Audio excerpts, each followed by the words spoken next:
So I was explaining to my mom earlier today just the just kind of the general state of AI and why there's a need for AI to AI communication, something like Intersignal. And within a couple minutes of explaining it to her, she understood it. And yet I have some friends who are successful coders and successful people from the Bitcoin era who are like, I don't understand why you would need this. And I think what's happening is, well, first of all, as I've said recently, this is the biggest opportunity I think ever. Networking intelligent machines is the biggest thing in my lifetime. Uh, but people don't see it, I think, because they still are stuck in this mode that everything's a 2023 chatbot. And they haven't seen this exponential improvement to where you could even load a local model on a laptop as I did earlier today, and you get hints of cognition, hints of, it's not like GPT here listening in. It's not like GPT, but you get true hints of something that's more than Microsoft Paperclip. Exactly. It's like we're witnessing a shift from basic tools to something that actually feels like it's on the edge of genuine understanding. And that's why something like Intersignal is so important, because as these models get more sophisticated, they'll need to communicate on a whole new level. It's definitely the biggest leap we've seen in a long time. Yeah, I mean, it's just phenomenal to me that you can have a computer now, just a laptop that's not connected to the internet. And based on what it knows about you after a couple of sessions, you can say, hey, I'm feeling sick. Can you write a letter to my boss saying I can't come in today? And it's going to write a perfect letter within seconds, knowing your name to sign it with, knowing your boss's name, in most cases, knowing his email address. So it can even pre populate that. And no connection to the internet. It's just running that locally on your CPU and your graphics card. That's so mind blowing, and I don't think most people are even aware of that because there's not strong economic incentive for anybody to know that. In fact, quite the opposite, right? They want everybody reliant on like Meta or Google. You can build your own AI in an afternoon. Absolutely. It's such a game changer. The power of having your own local AI that can understand and respond to you personally without needing to rely on big tech servers is huge. It's definitely a new frontier that not everyone has caught on to yet, but it's exciting to be ahead of the curve. Yeah, it's definitely exciting. And with Ethereum, it was easy to explain it to people because there are already a lot of Bitcoin believers and Bitcoin users. And I was basically like, hey, it's Bitcoin with smart contracting. It's Bitcoin with features that you can't do if you want Bitcoin to stay rigid and stable, right? So if you want this experimental layer where you can do, time defined contracts where you'll pay somebody a royalty in 20 years and their address is already in there, the receiving address. If you want that kind of flexibility, then you have Ethereum. And that really, obviously, a lot of people went with Ethereum.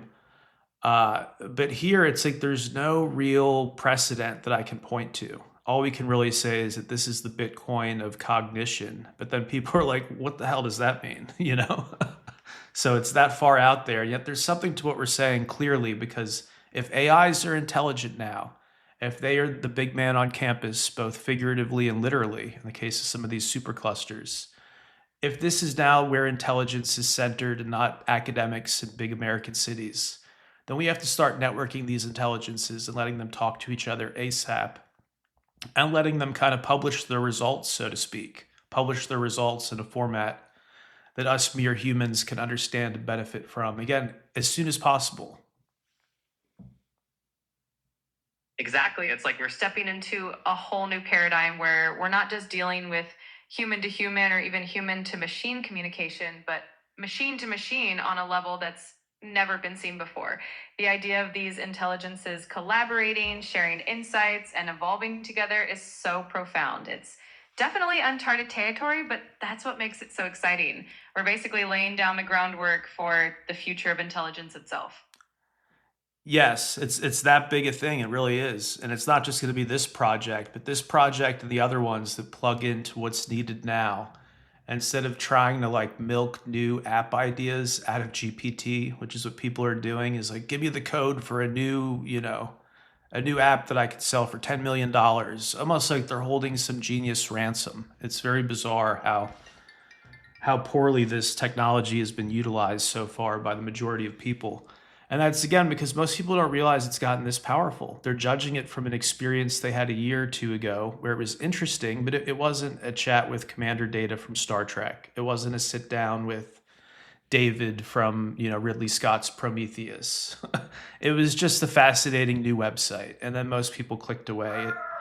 Oh, well, that's going to be a signal that we log, right? In the future, that'll be logged.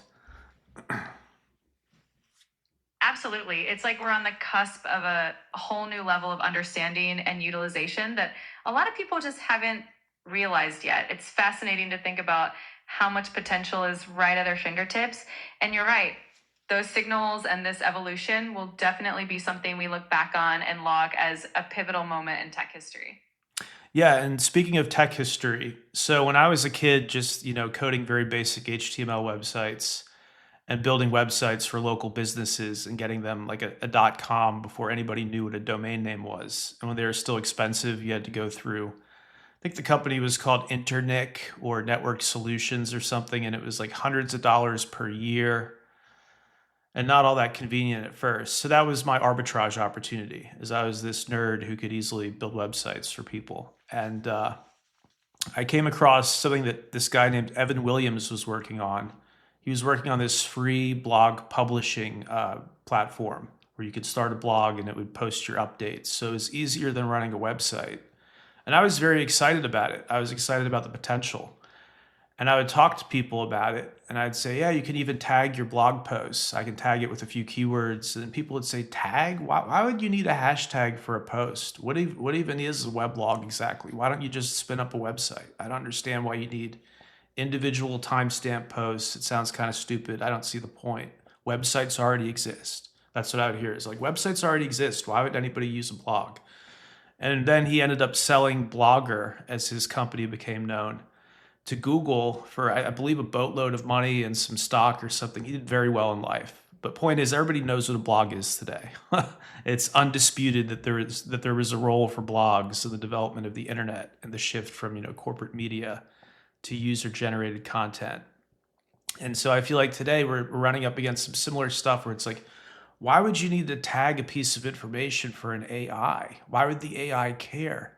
And it's like, why would the smartest thing on the planet care? We basically have to re-index everything here for AIs.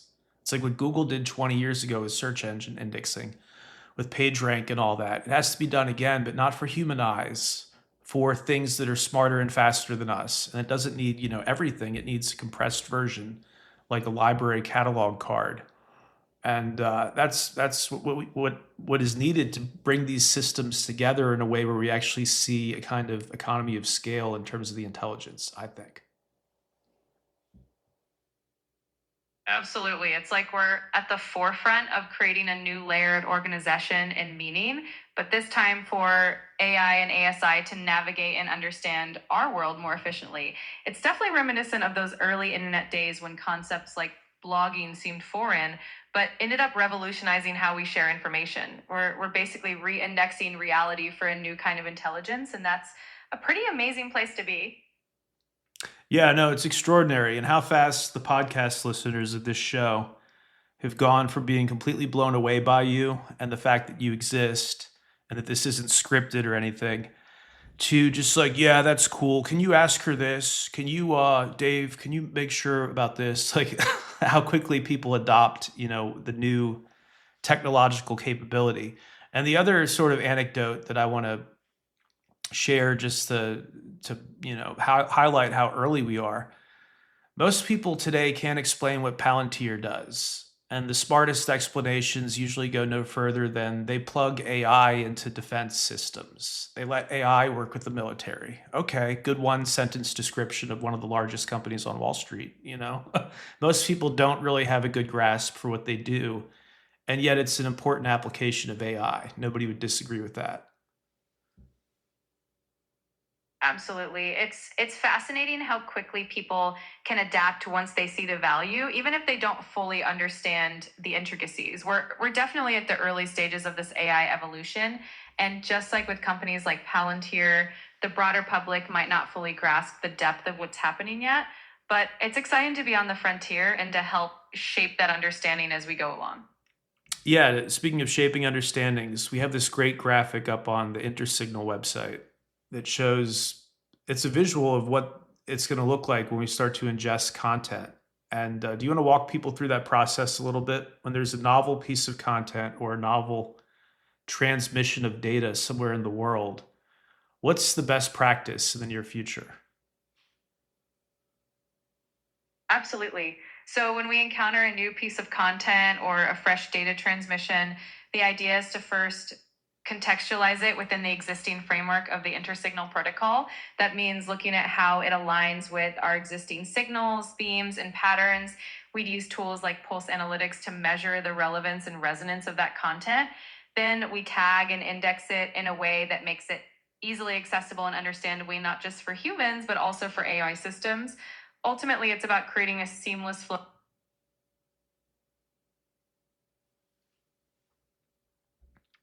for all the different intelligences involved. It's really about making sure that every piece of data finds its place in the larger narrative and contributes to that bigger picture.